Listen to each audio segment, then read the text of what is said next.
Very big milestone in the highway facility process.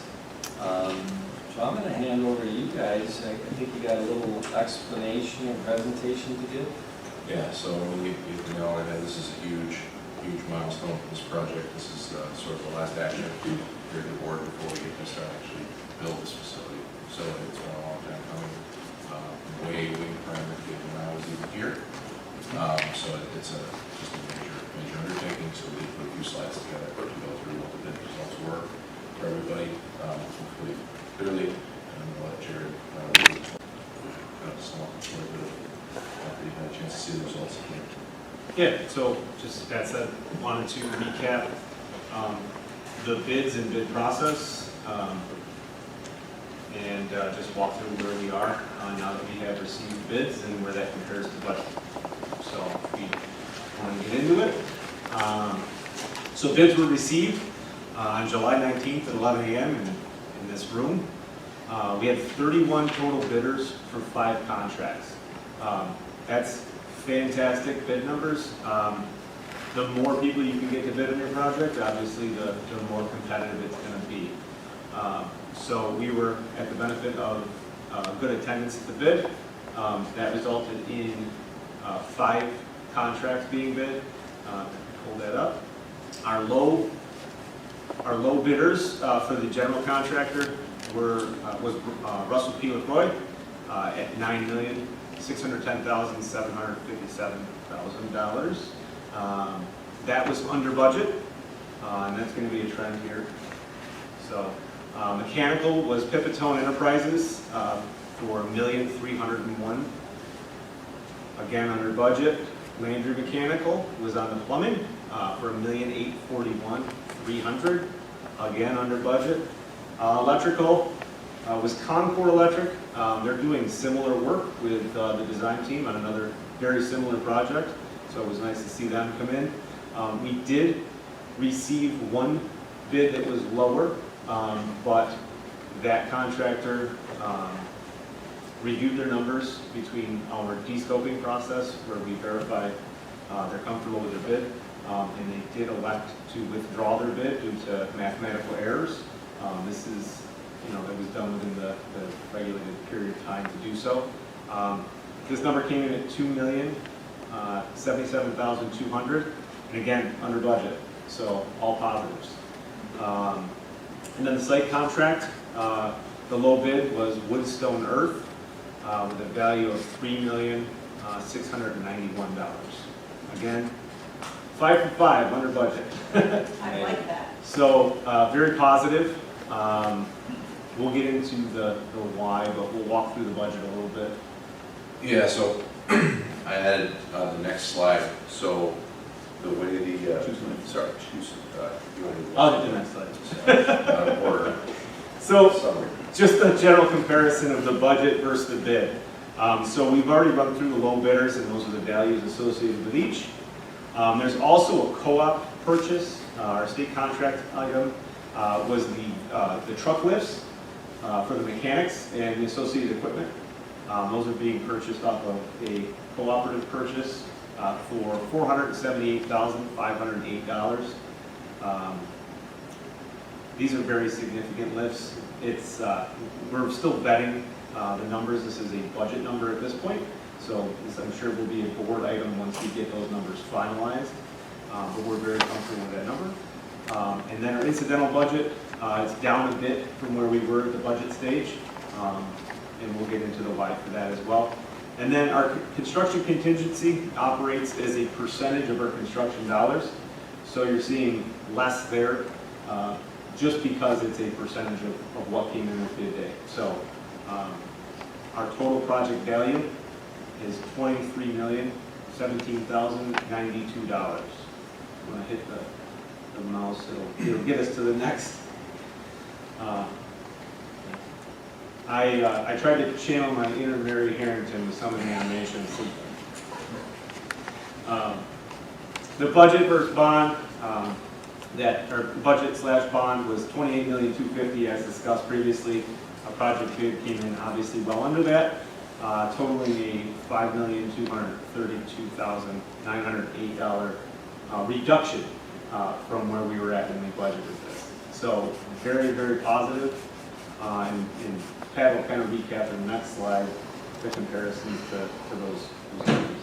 Yeah, so one of the things that was really, I try to put forth just to make sure things are linear. So here we have a project budget that shows the reduction, sort of the revised construction value going into construction, but it has it broken up into 5 contracts. When we initially did the budget proposals for this, it wasn't broken up into the 5 contracts.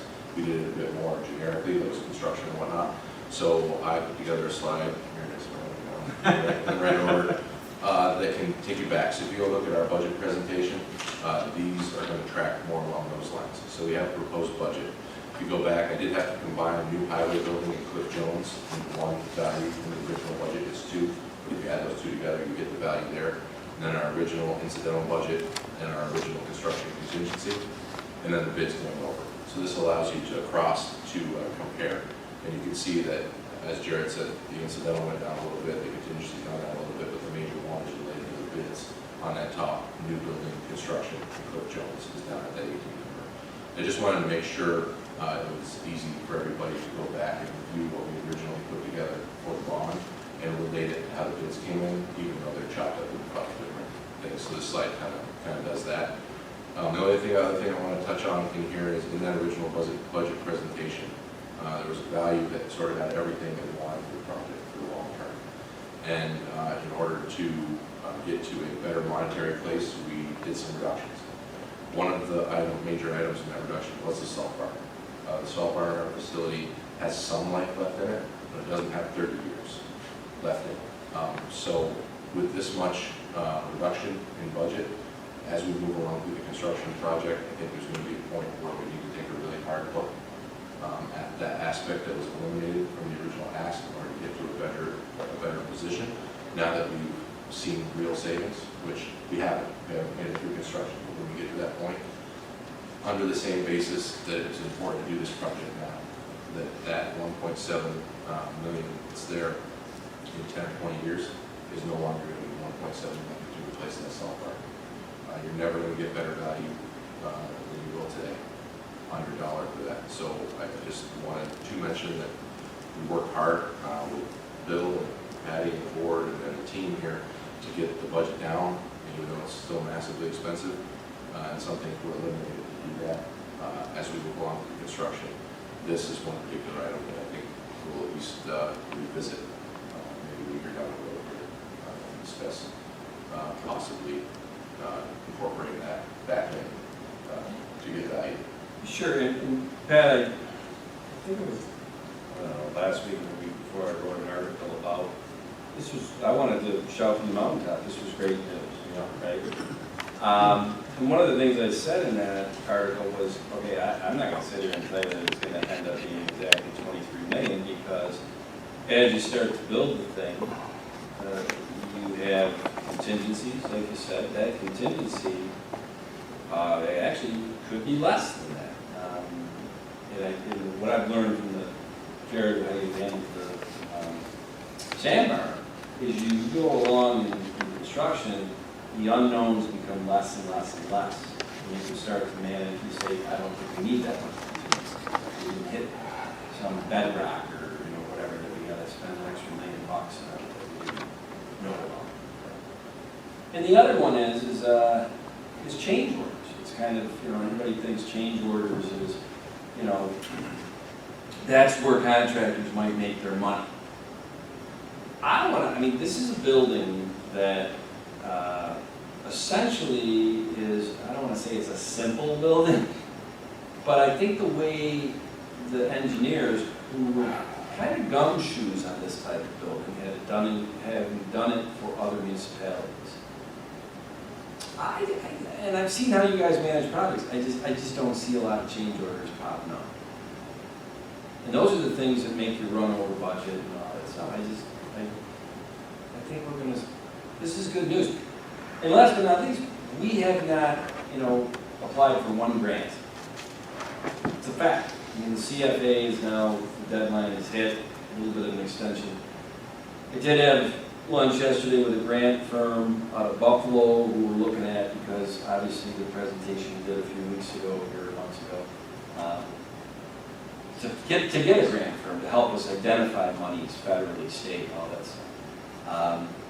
I'm still holding out hope that we can find something or some various grants that have validity to at least attempt to get and apply for pertaining to the highway garage. Or maybe it's specific to the salt barn, for all I know. And I just keep using it, maybe I'm too much of an eternal optimist or whatever. But we just said earlier today that $290,000 is being transferred over parkland to go to buy 28 acres on Herman Road. Before we applied for that DEC forestry grant, some people that are very educated people that know how grants work said, you're wasting your time, you'll never get that money. We got it. You know, so I want to see if there's opportunities for us to apply for grants, and I'm not sold that, oh, there is no grant money for a highway garage. I'm not accepting that. I think we need to look a little closer. It's not going to hold you up from groundbreaking and doing all that stuff, but in parallel, we will try to see what we can do on this. Absolutely, just like you said, you know, our goal is to not bond the full amount that was approved. Our goal is still to get grants to further measure that. Absolutely. Oh, you have a couple more? Yeah. So anytime we bid a project, whether the numbers come in favorable or not, we always do a post-mortem to figure out why the numbers came in where they did, and you know, were there any misses, right, or were there any things that we could have done differently? With this one, it's almost all positive.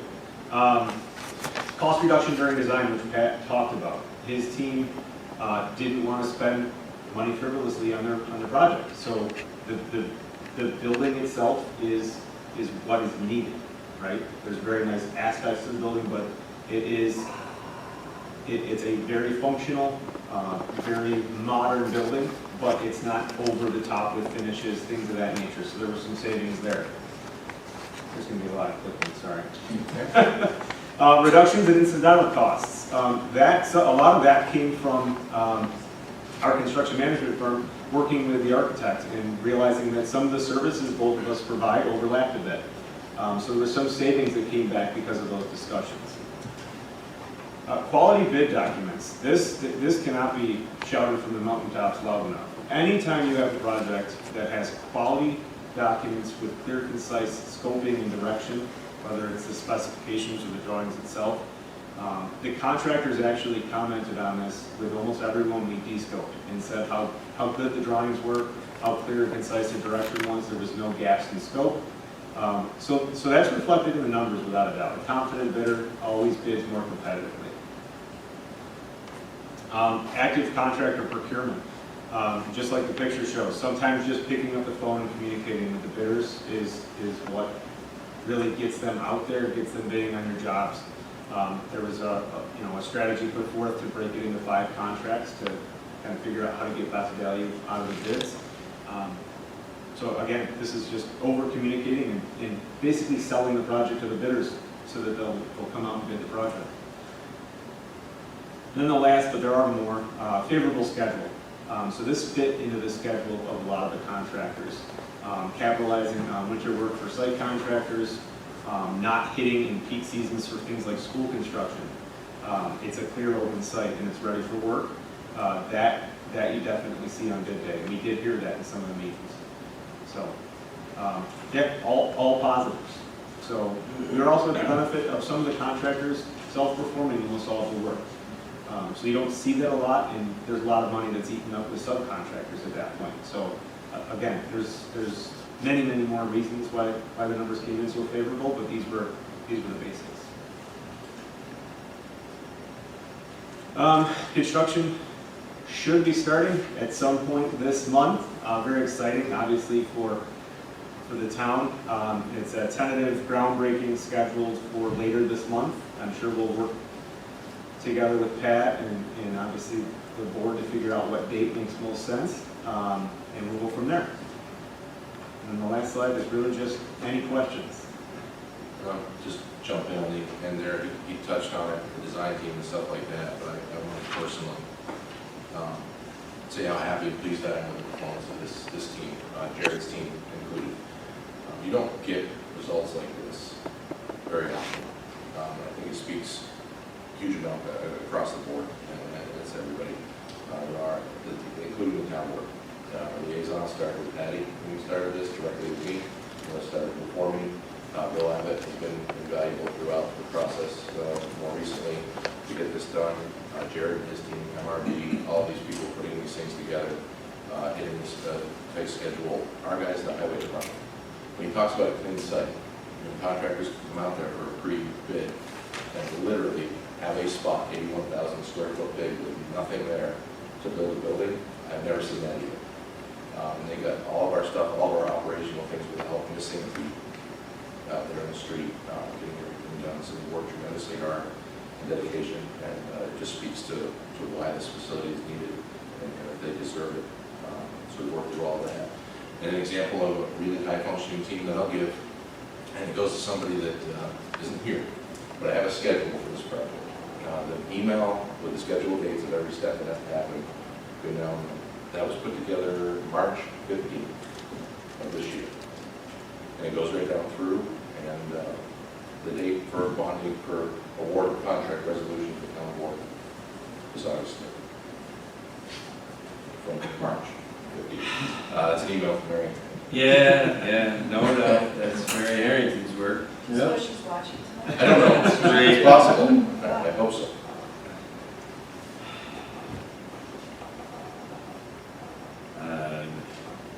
I'm going to just tell you that a little less than 4 years ago, when I got elected, a couple weeks after I started reaching out to some of the department heads to say, you want to get together and talk before January 1st, just so we're not hitting the ground running on January 1st, so I can, meet you and whatever. Joe Herbst, the highway superintendent at that time, and we knew each other, whatever. Yeah, come on in. If you know Joe, very energetic guy. And I sat down in his office, and John Leckinger, you're out there right there, and the first thing he says to me, there was no pleasantries and like, hey, how are the kids, and then he goes, you gotta help us get that land across the thing when you get it, because we gotta build this new highway garage. And I'm like, well, it's nice to see you too, Joe. It was the first thing he said. And it's just kind of interesting to see that here we are almost 4 years later, and a lot of work has gone into it up to this point. And I'm thrilled that you're breaking ground together. That's great. Long time coming, Pat. Yeah. Guess what? We're here. Great work by you and your team. Thank you.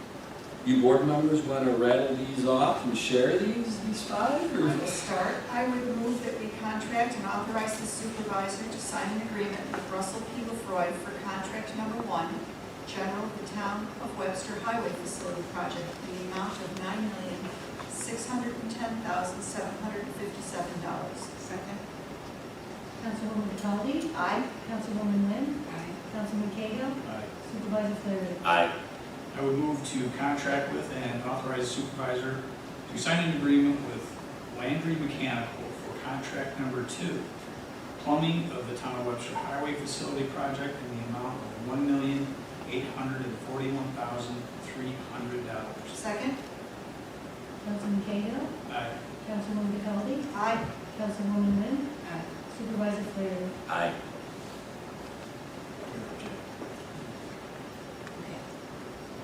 I would move a resolution to contact with, authorize the supervisor to sign an agreement with Pipitone Enterprise for contract number 3, HVAC/mechanical of the town of Webster Highway Facility Project in the amount of $1,301,000. Second. Councilwoman Lynn? Aye. Councilwoman DeCaldi? Aye. Councilman Cahill? Aye. Supervisor Flaherty? Aye. I would move to contract with and authorize the supervisor to sign an agreement with Concord Electric for contract number 4, electric for the town of Webster Highway Facility Project in the amount of $2,077,200. Second. Councilwoman DeCaldi? Aye. Councilwoman Lynn? Aye. Councilman Cahill? Aye. Supervisor Freeman. Aye. I would move the contract with and authorize the supervisor to sign an agreement with Woodstone Earth Construction for contract number 5, site of the town of Webster Highway Facility Project in the amount of $3,691. Second? Councilman Cahill. Aye. Councilwoman DeKalb. Aye. Councilwoman Wynn. Aye. Supervisor Flaherty. Aye. Congratulations. Thank you. Exciting. Very exciting. Yes. That's great. Amazing. Congratulations, John. Thank you. Very nice.